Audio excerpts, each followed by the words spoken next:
Welcome to the Virginia Civics and Economics Lecture Series. At the end of each slide, there will be a 5-second delay. Use this time to complete your notes. When you are done, push play and move on to the next slide. This presentation will begin in 5 seconds.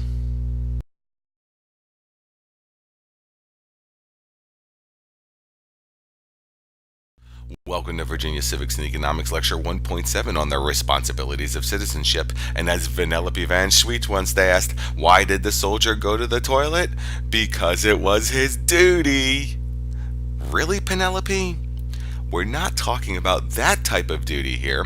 We're talking about the 4 duties of American citizenship, and you learned what they were. If you're drafted, you have to serve in the military. Don't even think about not following the rule of law.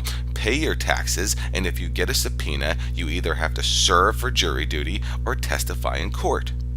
But there are other places with additional duties, like in Australia. In Australia, you must vote in the election, or you get fined. And in Israel, you must serve in the military, no matter what. We're not required to do this in America, but many still feel that it's their responsibility to do this, serve in the military, or vote in an election. So we need to figure out what are the responsibilities of American citizenship. Not the things that we are required to do by law, but the things that we should do as good American citizens. Let's find out those responsibilities by going to the next slide.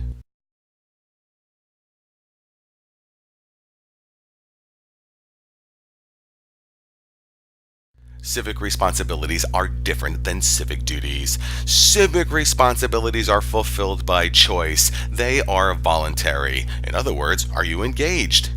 Not that type of engaged. Are you an engaged American citizen? Are you fulfilling responsibilities beyond what you are required to do according to the law?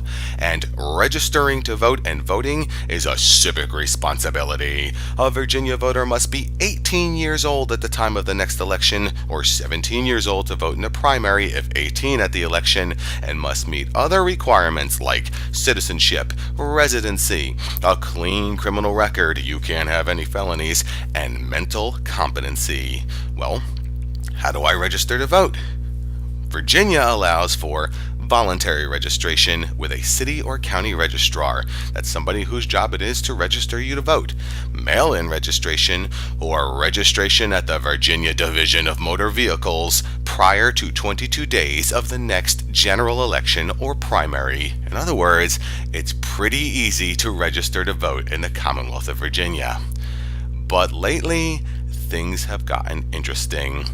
Virginia ID, or identification voting laws, require voters to provide an acceptable photo identification and state their full address to the polling worker on the day you vote.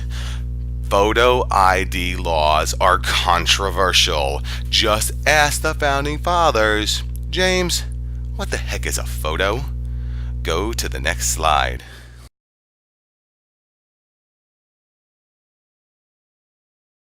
Many Americans vote and feel they fulfilled their civic responsibility, but there are so many other ways to be a good citizen, and one of those ways is actively participating in government. The easiest way to participate in government is to be counted in the United States Census, held once every 10 years. You are not required by law to answer census questions, but it is your civic responsibility to answer those questions so the government can do what it needs to do pursuant to the United States Constitution.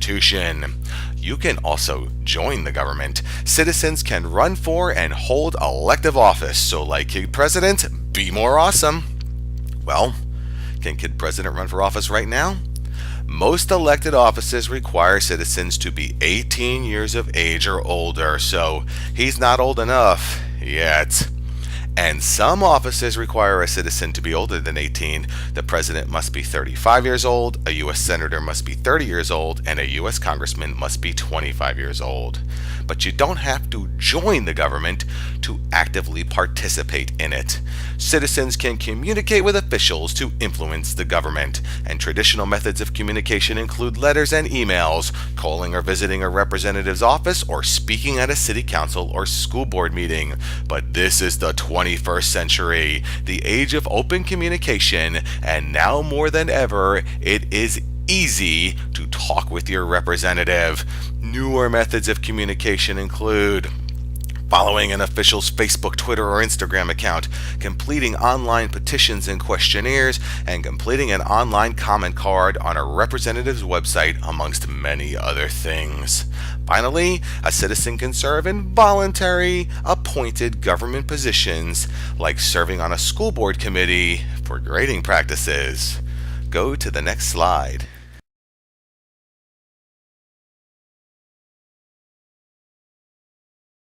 So you don't want to run for president? Okay. You still can participate in a political campaign that also fulfills a civic responsibility. Participating in a political campaign can happen in one of several ways. Citizens can donate money, man a telephone call center to contact voters, go door to door to spread a candidate's message, support a candidate's paid office staff, and drive people to the polls. And I have seen this happen in real life. My mom cooks for a candidate's office staff every other year. It's always lasagna, and Mrs. Rossatini drives elderly folks so that they can vote at the polls. Citizens can also discuss issues with friends, families, and coworkers, both personally and on social media. Another thing you can do is keep informed regarding current issues by watching political news outlets and social media, watching debates, attending civic league and town hall meetings. For example, Allenton has a civic league and Kings Grant has a civic league, and attending city council and school board meetings. Here's the thing. Citizens should respect other citizens' right to an equal voice in government. We have kind of forgotten that lately here in the United States. It is healthy to allow other citizens to voice divergent opinions in open public civil discourse. Go to the next slide.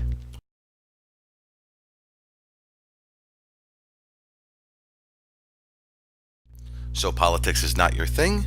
That's okay. You can still fulfill your civic responsibility by participating in community service. Volunteer to support democratic institutions like the League of Women Voters, Rock the Vote, USVoteFoundation.org, and many other organizations dedicated to getting people to vote in elections. Also, express concern about the welfare of your community as a whole on environmental, public health and safety, and education issues. And you do that by attending a city council, school board, or local civic league meeting and speaking at that meeting. For example, our friends in Croatan, the beach is very important to that neighborhood. And Croatan consistently makes sure that their representatives know exactly how important that beach is to the local citizens. Contact your elected official via phone, mail, email, or in person at their office. But again, this is the 21st century. Ooh, internet. So what can you do there? Sign an online petition or even start your own on websites like We the People, run by the White House, to express your concerns. Join an internet discussion or call into a talk radio program.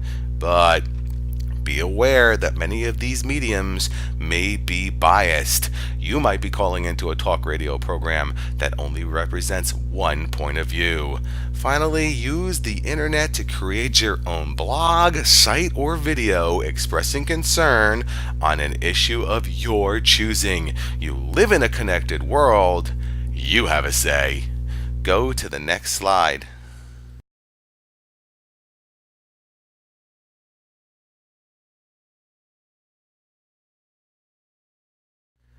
As students, you may not be able to fulfill your civic responsibilities in all the ways we've discussed.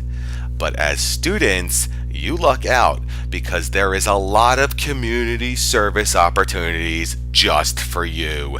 You can help to make the community a good place to work and live by becoming involved with public service organizations, tutoring, volunteering in nursing homes, etc. Volunteer, volunteer, volunteer.